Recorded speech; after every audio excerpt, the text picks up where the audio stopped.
Look at the three numbers on this slide. -4 skin, 20 feet penetration, 148% increase. This is what a good acid job looks like. Now here is the part most engineers ignore.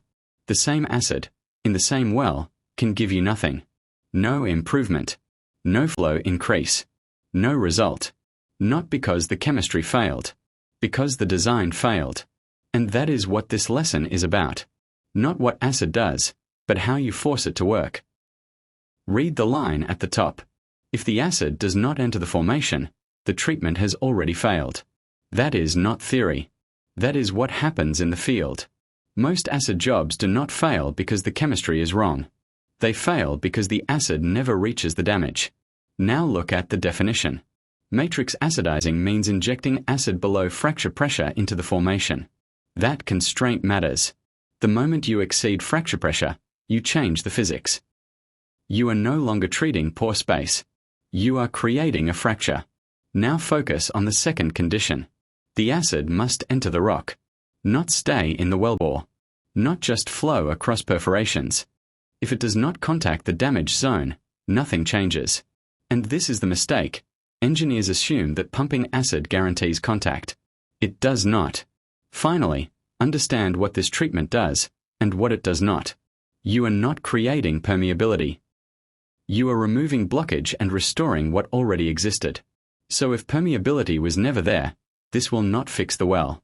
Now look at the constraint at the bottom. Mechanical tools stop at the well bore, but the damage does not. That gap is exactly what you are trying to solve. And if you do not force acid into that gap, the entire treatment becomes ineffective. You are looking at a sequence. If every step works, you restore production. If one step fails, the treatment fails. Start at the top. Formation damage restricts flow. Pore throats are blocked. Permeability drops. That is your starting point. Now you pump acid. It enters the pore system, but not uniformly. It follows the path of least resistance. This is where most treatments already break. Next, the acid reacts with minerals. This is not flushing. It is a chemical reaction. Carbonates dissolve. Sandstone damage breaks down. If that reaction happens in the right place, the blockage is removed. Pore throats open. Flow paths reconnect. Permeability recovers. Flow increases.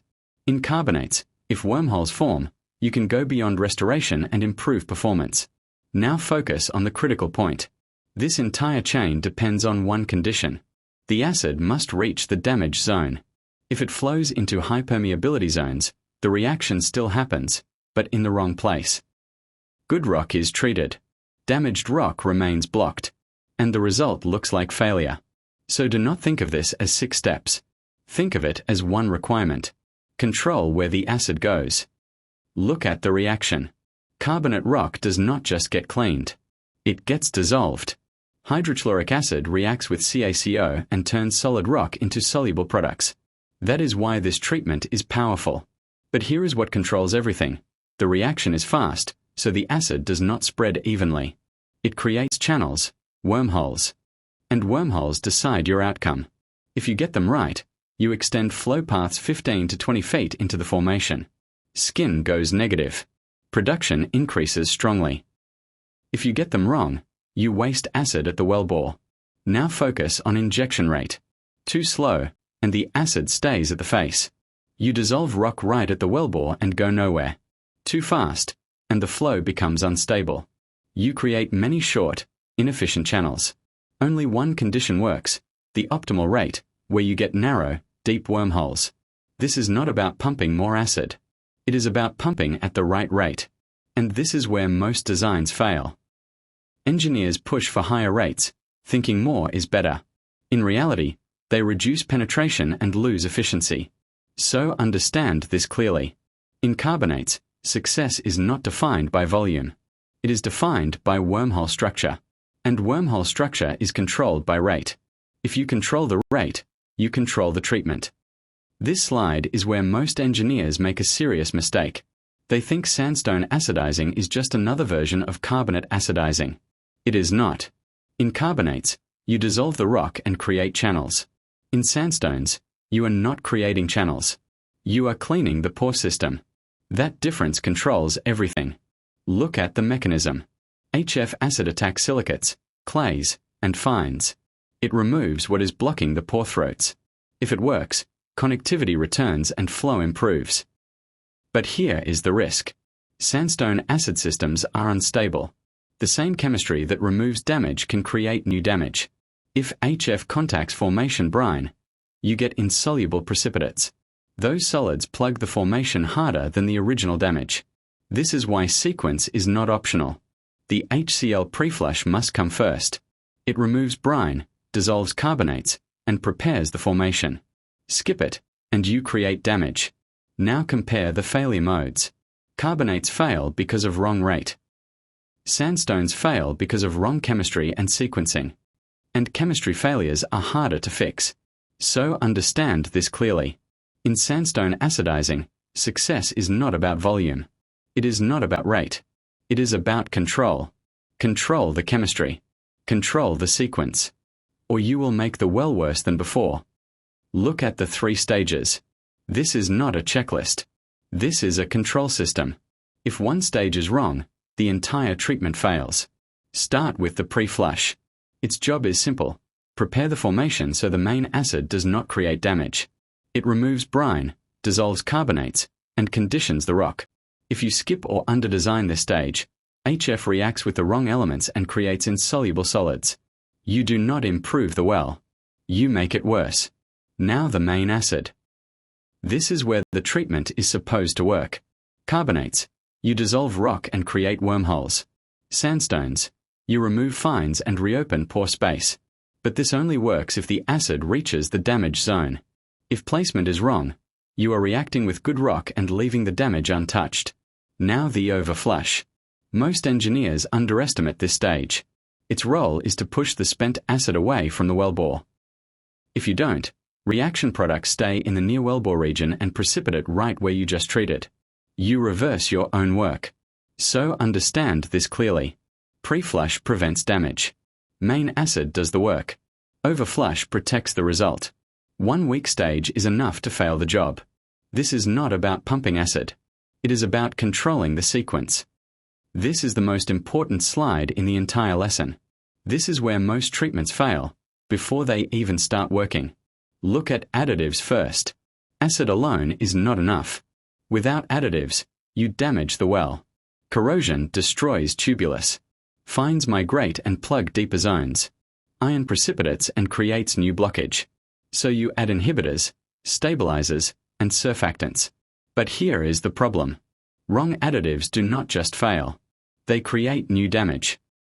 If additives are not tested against actual formation fluids, you are introducing risk into the system. Now shift to placement. This is the real failure point. Acid does not go where you want. It goes where resistance is lowest. That means it flows into the best part of the reservoir, the highest permeability zone, and completely avoids the damage zone. So you end up treating good rock and leaving the problem untouched. This is why treatments fail with no result. Not because acid does not work, but because it never reached the target. Look at the number. Up to 75% of the acid can miss the target completely. That is not inefficiency. That is failure by design. So you must control placement. Mechanical isolation. Ball sealers. Diversion agents. Gels. You are not pumping acid. You are forcing it into the damage zone. If you do not control where the acid goes, nothing else in the design matters. Look at the numbers on this slide. Same well. Same reservoir. Same drawdown. Only one thing changes. Skin. Before treatment, skin is positive. That adds resistance to flow. Your denominator increases, and production is suppressed. Now look at after acidizing. Skin drops. In this case, it becomes negative. That changes the equation completely. The denominator shrinks, and the rate jumps. Not by 10%, by almost 2.5 times. That is the impact of removing restriction. Nothing in the reservoir improved. You did not add energy. You did not change permeability in the bulk rock. You removed a barrier. Now focus on the key idea. Negative skin is not theoretical. It means the flow path is now better than the original condition. In carbonates, wormholes extend deep into the formation. They act like a larger well bore, so the well performs better than if it had no damage at all. That is why carbonate acidizing is used even in clean wells. Because you are not just fixing a problem, you are improving the flow system. But do not miss the risk. This result only happens if the treatment is designed correctly. If you miss placement, or lose control of the reaction, this number stays exactly where it was. So always think in this way. You are not pumping acid. You are changing the flow equation. Look at the scenario. Good permeability, 25 millidarcies. Production declining. Fines damage suspected. No tubing blockage. This is not a complicated case. But this is exactly where engineers make the wrong call. First question, what treatment? The rock can flow. The problem is not permeability. The problem is damage. So you do not fracture. You remove the blockage. Matrix acidizing is the only correct choice here. Now look at the mechanism. In sandstones, there are no wormholes. There is no channel creation. The improvement comes from one thing, removing fines and reopening pore throats. If you misunderstand this, you design the treatment wrong. Now the critical decision. Why not hydraulic fracturing? Because fracturing solves a different problem. Fracturing is for tight rock. This formation is not tight. If you fracture here, you are not fixing the damage. You are bypassing it at a much higher cost. And the damage is still there. So understand the rule. If permeability exists but is reduced, use acid. If permeability is inherently low, use fracturing. Confuse these, and you waste the budget. This is where discipline matters. Not in execution, in diagnosis. Look at these takeaways as non-negotiable rules. Matrix acidizing only works in the near wellbore. If your problem is deeper, this will not fix it. In carbonates, success is controlled by rate. If you miss the rate window, you do not get wormholes. No wormholes, no performance gain. In sandstones, success is controlled by chemistry. HF removes fines, but only if the system is correct. Wrong chemistry creates damage instead of removing it. Now focus on execution. Staging, additives, and placement must all work together. If one fails, the treatment fails. Wrong sequence creates precipitation. Wrong additives create new damage. No placement control means acid never reaches the target. Now look at the red warning. This is not a theoretical risk. Improper design can make the well worse than before. Iron precipitation, emulsions, fines migration. These are real outcomes of poor design. So take this with you. Matrix acidizing is not a routine job. It is a controlled system. If you diagnose correctly, design properly, and control placement, you reduce skin and unlock production. If you do not, you spend money and leave the problem untouched. Look at this as your checklist. Everything in this lesson comes down to control. Matrix acidizing only works in the near wellbore. If the problem is deeper, this method does nothing. In carbonates, success is controlled by rate. Hit the right rate, you get wormholes and strong performance. Miss it, and you waste acid at the wellbore. In sandstones, success is controlled by chemistry. HF removes fines, but only if the system is correct. Wrong design creates precipitation and blocks the formation. Now focus on execution. Sequence is not optional. Preflush, main acid, overflush, each one prevents a specific failure. Additives are not optional. But wrong additives can damage the formation. Placement is not optional. Acid flows to high permeability zones unless you force it elsewhere. This is the pattern. Wrong sequence precipitation, wrong additives, new damage, no placement, acid misses the target. Any one of these is enough to fail the job. Now remember the numbers. Negative skin. 15 to 20 feet penetration. Over 100% production increase. Those results are real, but only when everything is controlled. So take this with you. You are not pumping acid. You are designing a system. Control the chemistry.